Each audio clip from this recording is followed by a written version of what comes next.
Exercise 1.2 question number 1 find the additive inverse of each complex number. अब ये complex number आपको दिया है और कहा है कि किसका एडिटिव इनवर्स फाइंड आउट करें। पहले तो आपको पता होना चाहिए कि एडिटिव इनवर्स होता क्या है। ठीक है, आपने रियल नंबर की प्रॉपर्टीज़ में एडिटिव इनवर्स का कॉन्सेप्ट सीखा है, हम उसी को जो है यूज़ करेंगे। अगर मैं यहाँ पे लिख दूँ +2 और मैं आपसे पूछूँ उसका एडिटिव इनवर्स क्या है तो आप कहेंगे -2। क्वेश्चन ये राइज होता है कि इसको हम एडिटिव इनवर्स कहते ही क्यों हैं एक दूसरे का। ठीक है, अब इनवर्स तो मतलब समझ आ जाता है कि अगर ये +2 है तो दूसरी वैल्यू -2 होगी, मगर एडिटिव इनवर्स का क्या मतलब है कि जब आप इन दोनों वैल्यूज़ को ऐड करें, ठीक है, तो ऐड करने से जो आपके पास आंसर आए वो क्या होना चाहिए, 0। ठीक है, तो ऐसे नंबर्स को जो ऐड करने से आपको 0 दें वो एक दूसरे के एडिटिव इनवर्स कहलाते हैं। अब हम इस वैल्यू का एडिटिव इनवर्स कैसे लेंगे, 4 के साथ अगर माइनस है तो हम इसको +4 कर देंगे, और जो सेकंड पार्ट है जिसके साथ प्लस साइन है तो उसको हम माइनस कर देंगे। ठीक है, माइनस को प्लस और प्लस को माइनस कर देंगे। ठीक हो गया, तो ये जो है जो आपके पास कॉम्प्लेक्स नंबर है ये इसका एडिटिव इनवर्स हो जाएगा। ठीक हो गया, अब इसका नेक्स्ट पार्ट हम देख लेते हैं। इसका एडिटिव इनवर्स क्या है, ये माइनस है तो आप इसकी जगह प्लस लिखें, ये माइनस इसकी जगह प्लस लिखें, तो ये वैल्यू जो है इस ओरिजिनल वैल्यू के जो है वो एडिटिव इनवर्स कहलाएगी। ठीक है, अब इसका थर्ड पार्ट देख लें, अगर ये प्लस है तो ये माइनस हो जाएगा, और अगर ये माइनस है तो ये आपके पास प्लस हो जाएगा, और इस तरह ये जो सेकंड कॉम्प्लेक्स नंबर है ये फर्स्ट का एडिटिव इनवर्स बन जाएगा। ठीक हो गया, अब आ जाए आप डी पार्ट में। यहाँ पर आप देख रहे होगे कि देखिए कॉम्प्लेक्स नंबर में आपके पास ये 2 पार्ट्स होते हैं। ठीक है, एक रियल और एक इमेजिनरी पार्ट होता है। ठीक है, अब यह रियल पार्ट तो है नहीं। ठीक है, ये याद रखिए जो पार्ट नहीं होता उसको आप 0 लिख सकते हैं। ठीक है, अब जब मैं इसका एडिटिव इनवर्स लूँ तो क्या हो जाएगा, यहाँ पर आपके पास -4 आयोटा हो जाएगा। ठीक है, 0 के साथ कोई साइन नहीं होता क्योंकि न्यूट्रल नंबर है। ठीक हो गया, आप चाहे ऐसे लिखें चाहे आप इसको ऐसे सिंगल नंबर की फॉर्म में शो करें, दोनों ही करेक्ट माने जाते हैं। ठीक हो गया, अब हम सेकंड जो क्वेश्चन है उसकी तरफ मूव करते हैं। Exercise 1.2 question number 2 show that each pair of complex numbers are multiplicative inverse of each other।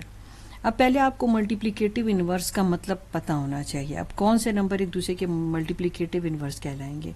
अगर मैं यहाँ लिख दूँ 2/3, ठीक है, तो इसका मल्टीप्लिकेटिव इन्वर्स क्या होगा, 3/2। ठीक है, यानी वैल्यू को फ्लिप कर देंगे, ये जो है 2 से कैंसिल हो जाएगा क्योंकि वैल्यू ऊपर नीचे कैंसिल होती है। ठीक है, कैंसिल होने के बाद आपके पास 1 आ जाएगा। जो दो वैल्यू खुद के साथ मतलब आपस में मल्टीप्लाई हो और 1 आपको दे दे, वो दोनों वैल्यू एक दूसरे की मल्टीप्लिकेटिव इन्वर्स कहलाती है। अगर सपोज आपके पास एक नंबर लिखा हुआ है 4, ठीक है, तो आपसे पूछा जाए इसका मल्टीप्लिकेटिव इन्वर्स क्या है। अब देखिए 4 के नीचे कुछ नहीं है तो 1 है। ठीक है, इसका मल्टीप्लिकेटिव इन्वर्स क्या, वैल्यू को जो है आप फ्लिप कर दें, यानी कि डिनोमिनेटर को न्यूमरेटर कर दें और न्यूमरेटर को डिनोमिनेटर कर दें। अब ये इसका 1/4 इसका मल्टीप्लिकेटिव इन्वर्स है। क्यों, क्योंकि जब ये आपस में कैंसिल होते हैं तो आपको आंसर 1 दे देते हैं। ठीक है, चलें अब हम देखते क्या ये दोनों वैल्यू एक दूसरे की मल्टीप्लिकेटिव इन्वर्स है। ठीक है, अब हम इसको सॉल्व करके पहले देखेंगे। चलो हम इसको सॉल्व करके देखते हैं। ठीक है,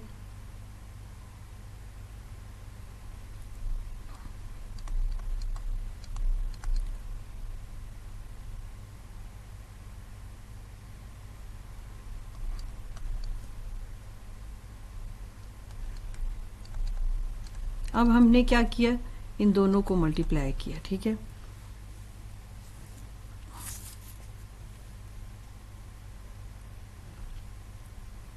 अब ये ऊपर आप देख रहे हो कि ये आपके पास थर्ड आइडेंटिटी है, एक वैल्यू प्लस में एक माइनस में है, तो आप डायरेक्ट इस फॉर्मूला को अप्लाई करें। 13 ऐसे ही आ गया, यहाँ 4 हो जाएगा, 9 आ जाएगा, i² आ गया आपके पास, और 13।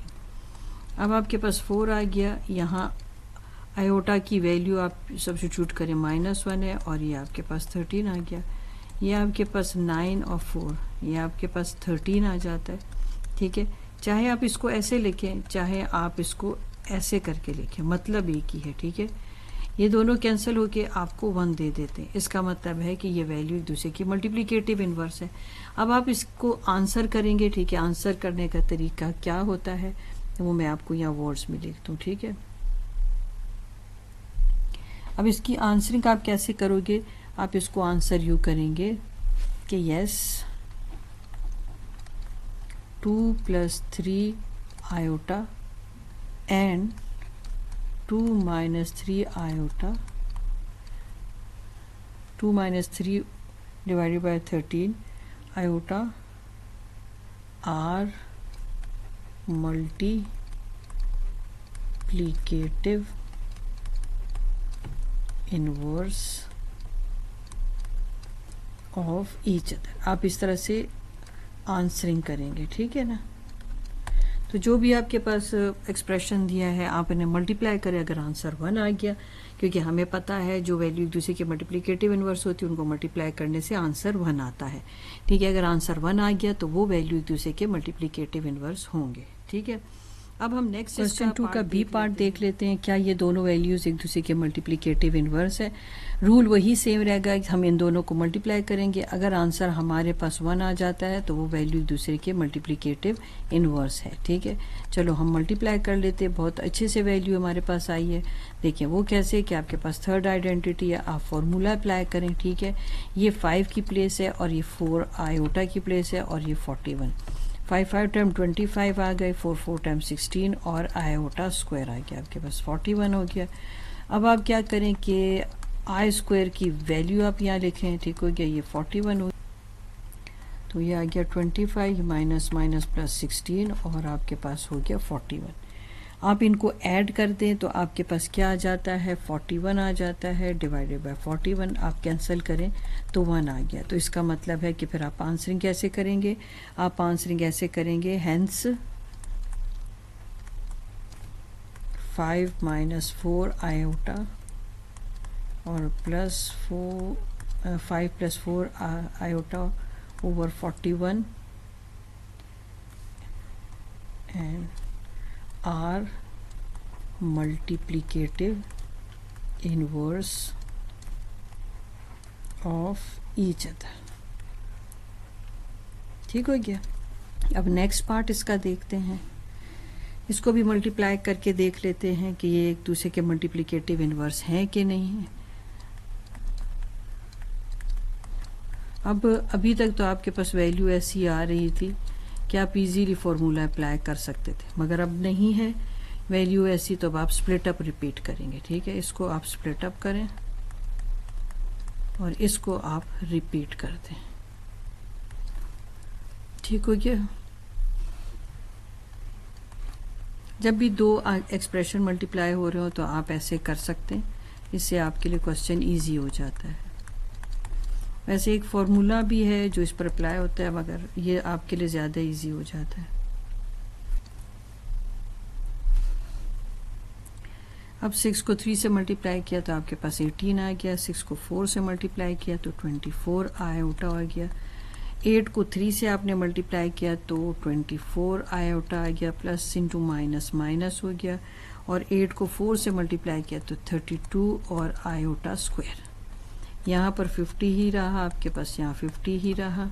फिर हमने लिखा 18। अब 24 आयोटा और 24 iota same value opposite sign होने की वजह से ये कैंसिल हो गया, ठीक है। अब यहाँ पर रह गया आपके पास -32 और आयोटा की जगह मैंने लिख लिया -1, ठीक है। यहाँ पर आ गया 50। अब आप लिखें 18 माइनस माइनस प्लस 32 और डिवाइडेड बाय आपके पास हो जाता है 50।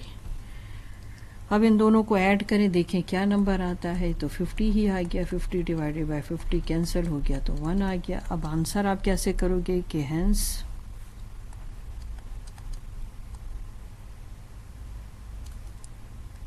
Six plus 8 iota and 3 minus 4 iota over 50 are